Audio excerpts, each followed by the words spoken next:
Shalom, Apostle Har coming back at you with this truth, giving all praise to YAHAWASHI, YAHAWASHI, QADASH. And I'm going to entitle this video, Christianity is Nothing But White Supremacy. And what I mean by that is the Christian churches, Christianity, the plantation Christianity, any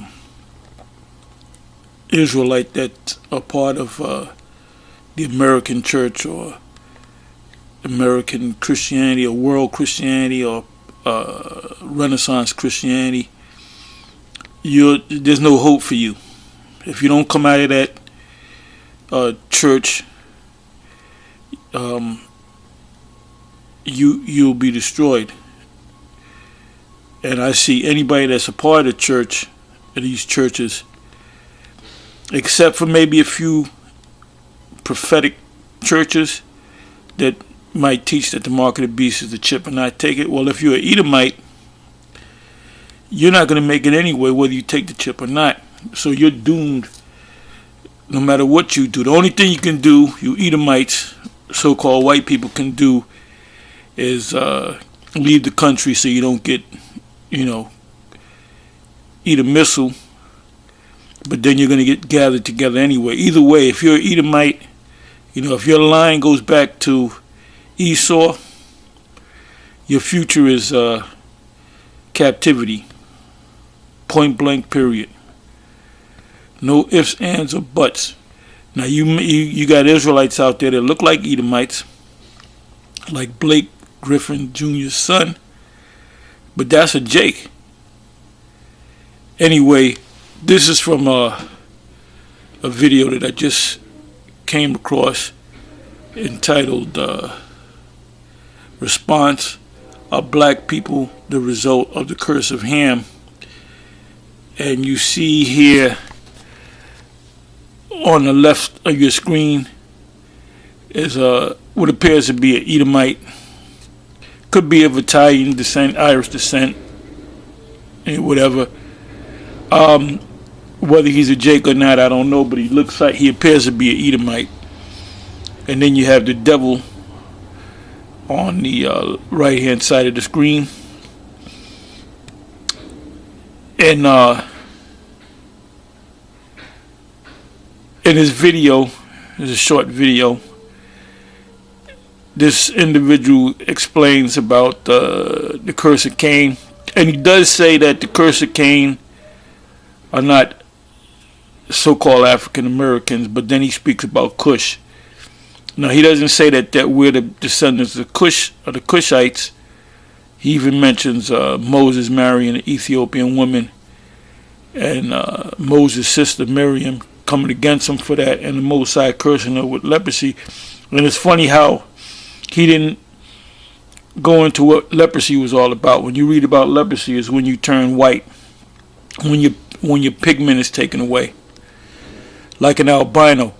Edomites basically are albinos. They're clean lepers. That's why they can work in restaurants and make food. And you can shake an Edomite's hand. He's not a contaminated. You have contaminated the lepers, unclean leopards, which are contaminated, which you would have to quarantine. And then you have clean leopards, which are so-called white people. We went through this before. And you can't pull the wool over Jake's eyes. Jake is waking up, man. Even Vocab Malone, John Michael Reiser is his actual name. He even did a video a couple of weeks back saying that, well, in the video he said that there's about 8 million of our people that identify in one way or another that they're Israelites, and I believe there's supposed to be 1 million or more that actually they know that they're Israelites, according to the information that he read in that video that he did, that Vocab did. And that just shows you one thing, that Esau, He checks out everything. He keeps tabs on who think that the Israelites, who's about to be an Israelite, you know, who the Kemetic people are, the Moors. He keeps tabs on everybody, man. Well, that's why he has a census. Anyway, so you see the image right there. Like I said, the guy said, he did say, one of the few that said that we are not the sons of Jake is not any of the sons of Cain or Canaan, the grandson of Noah. But he doesn't really say who we are. He like I said, he mentioned Cush, but he didn't say that we're Cush. But it almost seems like he was leaning towards, maybe we're Cushites. And Esau, you can't dictate to us no more because we study now, and the Most High is opening our eyes. Okay, where are we? Okay, this is right here. This what I did. I found a book on PDF file, and it says the curse of Canaan and the American Negro.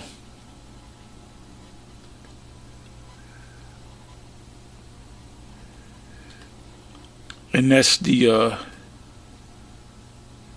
and this is from Concordia Theological Monthly. Oh, and this came out in February, copyrighted February of 1971. That's when Jake was deep in the Negro-dom. Anyway, it says The Curse of Canaan and the American Negro by L. Richard Bradley. The author is a graduate student at Princeton Theological Seminary.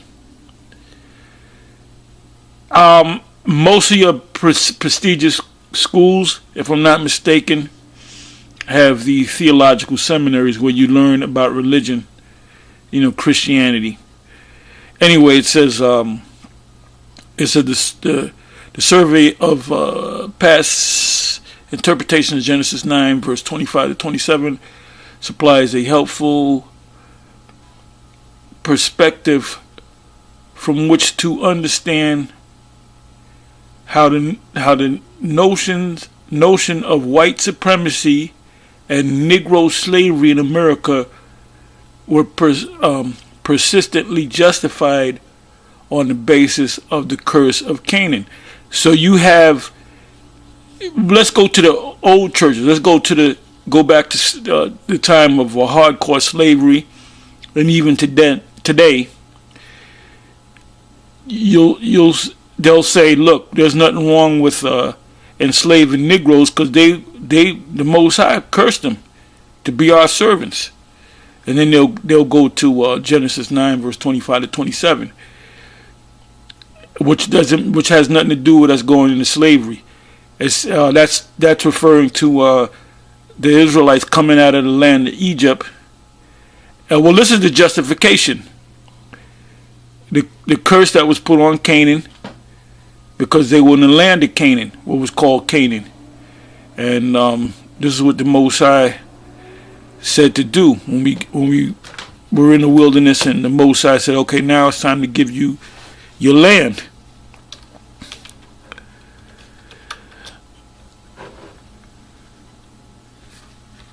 Deuteronomy 7.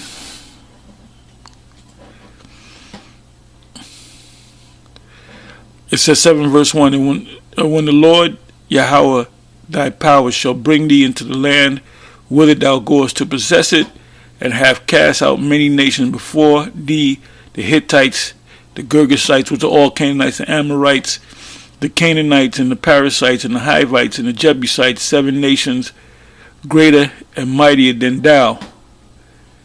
Now actually this is one group of people, the Canaanites, but they were cut up into separate nations or tribes. It says, and when the Lord thy power shall deliver them before thee. Thou shalt smite them. The word smite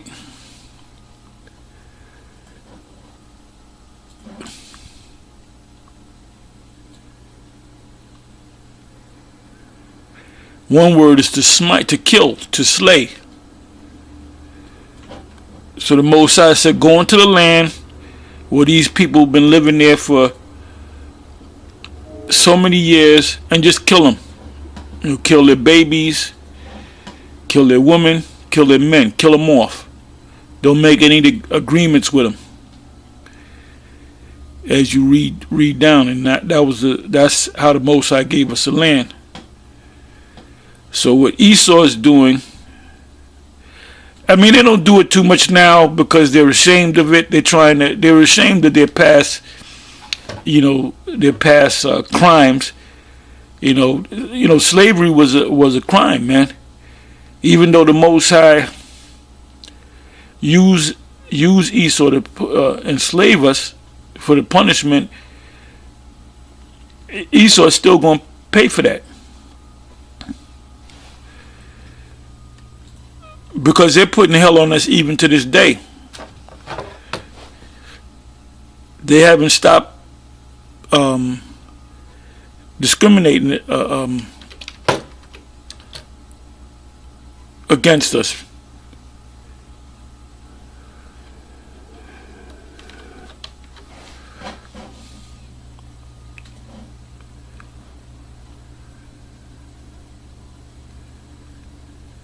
It says in the 5th, I'm sorry, I'm going to start the 1st.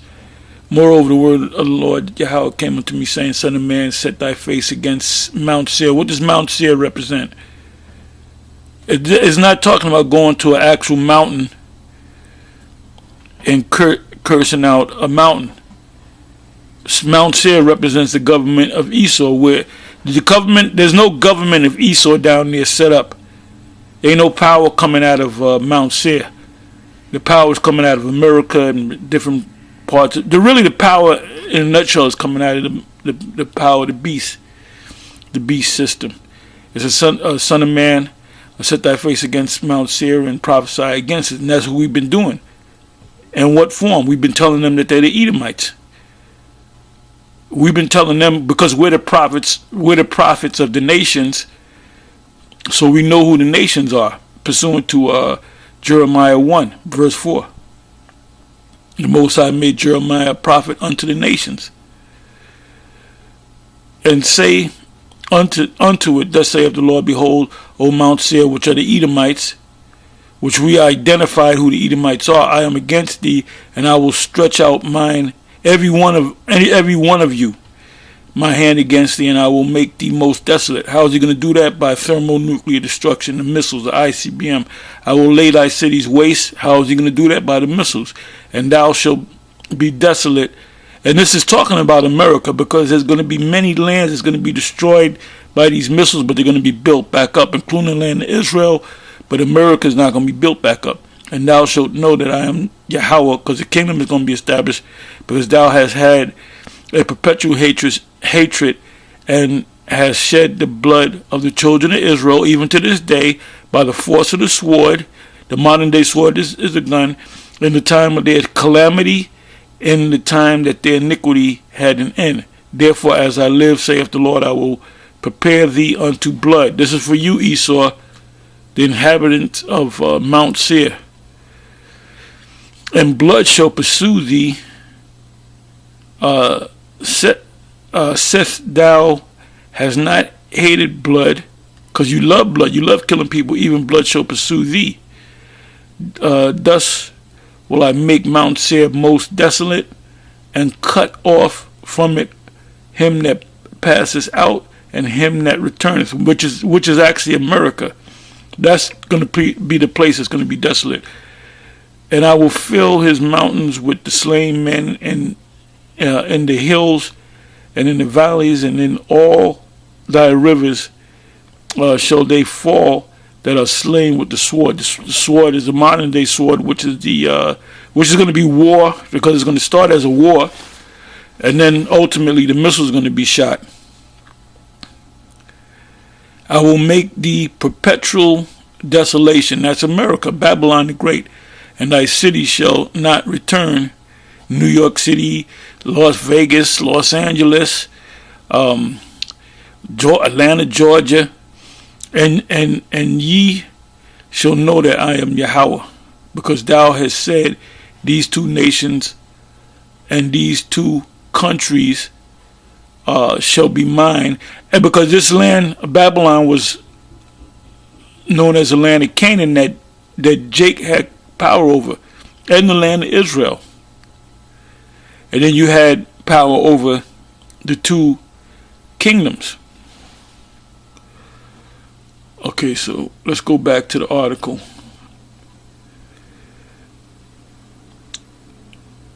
Okay, it says how the notion of white supremacy and Negro slavery in America were persistently justified on the basis of the curse of Canaan. That's what they use. The article grew out of a course in black history, which the author recently taught while a student at Concordia Theological Seminary.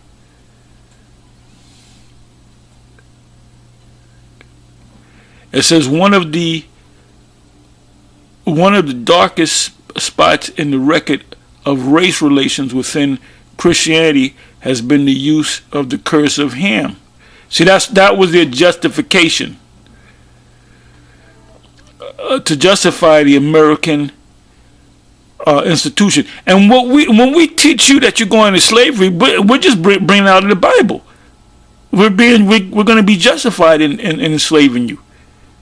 You got to get your mind right. You got to get your mind ready for this destruction, and to be working out in the field and getting your ass kicked and being on the bottom. It says American institution of slavery and corresponding deprecatory views about black people. Many, and what they're finding out now, and they're losing sleep over, is that we're the Israelites. It says many, and then you know what they're doing? A lot of these Christians, what they're doing, they're finding out where the different camps are, and they're going to the camps and confronting the camps and saying that we're not the Israelites, and it's tired, you know. And the reason why you're doing it, because in the back of your mind you're saying, what if it's true? Like I was watching a video, AOC, they back on the streets.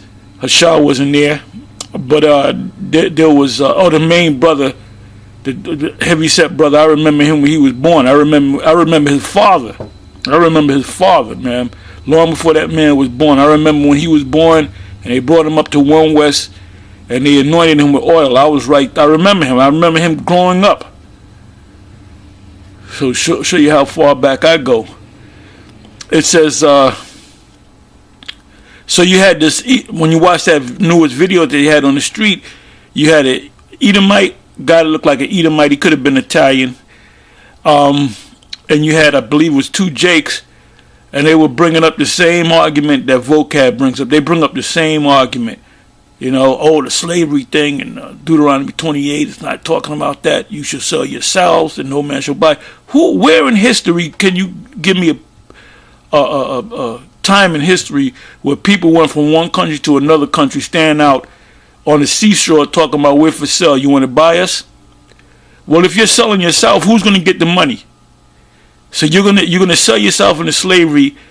The person says, I'll buy you. You're going to pocket the money, and then you're going to go work for the guy? That's stupidity. It says views about black people, many present day difficulties in relating the white church to its black counterpart stem from the pro-slavery, pro-white supremacy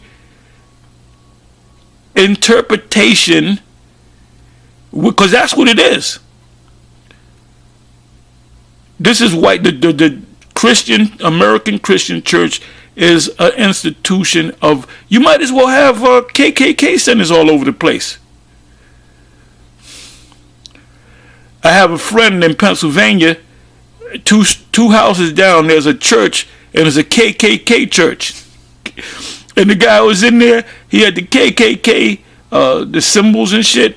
And he took me into the guy's church, and I went in there, and the dude said, "How you doing?" and shook my hand. I said, "Hey, what's up?" You know. I said, "Look, hey, they don't bother them, and nobody, and the people around there, Jake and Ephraim, that live in that area. But there's right in the smack in the middle is a church that part of their religion is the whole KKK thing. But it was crazy, man. We just went up in the church, and the guy, "Hey, what's up?" I said, "God, this is madness, man." I didn't even get mad at the dude. I was like bugging out. Anyway, it goes on to say, many present day difficulties in relating the white church to its black counterpart stem from the pro-slavery, pro-white supremacy interpretation, which, because Esau, the so-called white man, believes that book, the Bible, is for him, and that there's a, I guess they would, the guy, the Hebrew National Frank commercial, if we go to a higher authority, and you got the Uncle Sam, well, that would be the Most High white here with American. They probably think the Most High is up there in heaven with an American flag behind him, man, rooting for Donald J. Trump. These Edomites are not playing with a full deck. It says pro-white supremacy interpretation, which various commentators have attached to white commentators, Edomites, attached to Genesis chapter 9, verse 25 to 27. Many American churches once preached a gospel which declared the Negroes to be essentially inferior, which they still do. There's a few of them that are now sitting side by side with Jake, and that's from guilt to the white man and slavery to be a divine decree. The divine decree is that the Most High set us up to be over Negroes. It is no wonder then that those churches still have problems welcoming and entertaining the Negro on the basis of spiritual equality. So you still got churches, and you know what? Why isn't vocab going to these churches over their racist practices? Vocab, pretends to love Jake, and he got Jake with him. Okay, which that's a good thing, but guess what? He's deceiving them. And those Jakes that are under vocab are suffering from a Stockholm syndrome. Look that up. Look that word up. It says, in fact, recent sociological studies indicate that many white Christians still adhere to these beliefs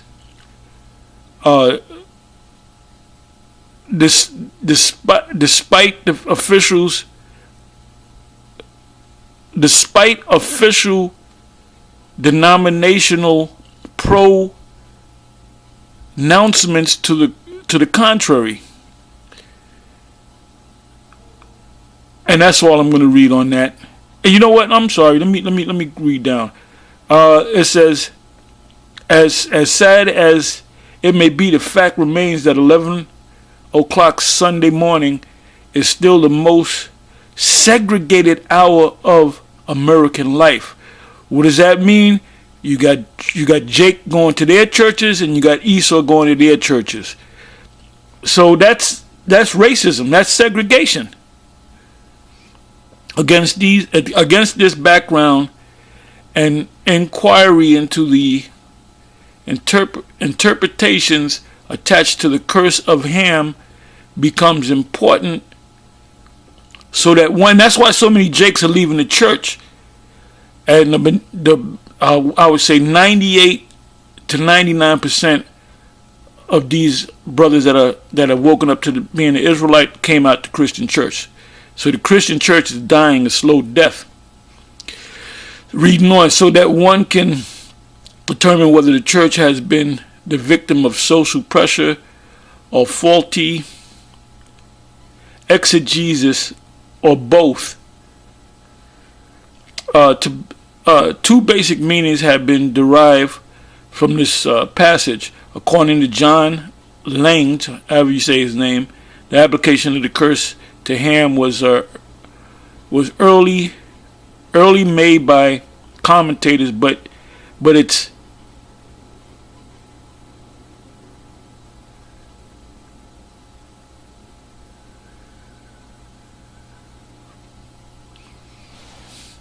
anyway. That's all I'm going to read.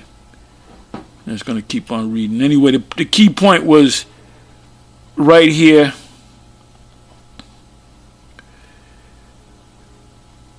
The first part of it, where basically it says the curse of Ham.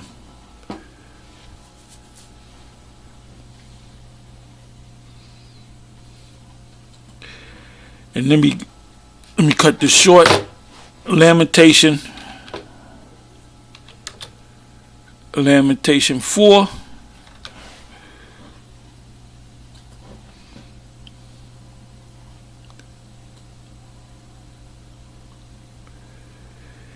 And 21. Rejoice and be glad, O daughter of Edom, that dwelleth in the land of Uz. The cup also shall pass through unto thee. Thou shalt be drunken, and shalt make thyself naked.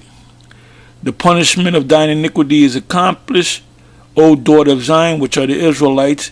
He will no more carry thee away into captivity. So when will this happen, that the Most High will no longer carry us into captivity? When the Most High destroys Edom.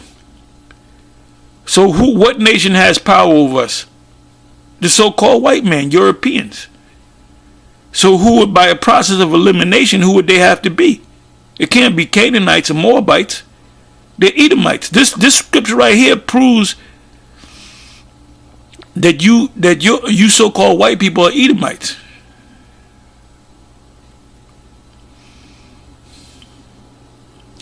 You're at the point now of being naked, meaning we're discovering all your sins. It says the 22nd verse again, Lamentation 4 verse 22. The punishment of thine iniquity is accomplished. When is it going to be accomplished? During the ending of the Edomites. O daughter of Zion. Another way of saying the daughter of Zion is the word Zion is from the Hebrew word THAWADAH, which means memorial, something that you look at and you remember. So we are to remember to the Most High. He will no more carry thee away into captivity. He shall visit thine iniquity, O daughter of Edom. He will discover thy sins. So with that, I'm going to say shalom, and it's on to the next one.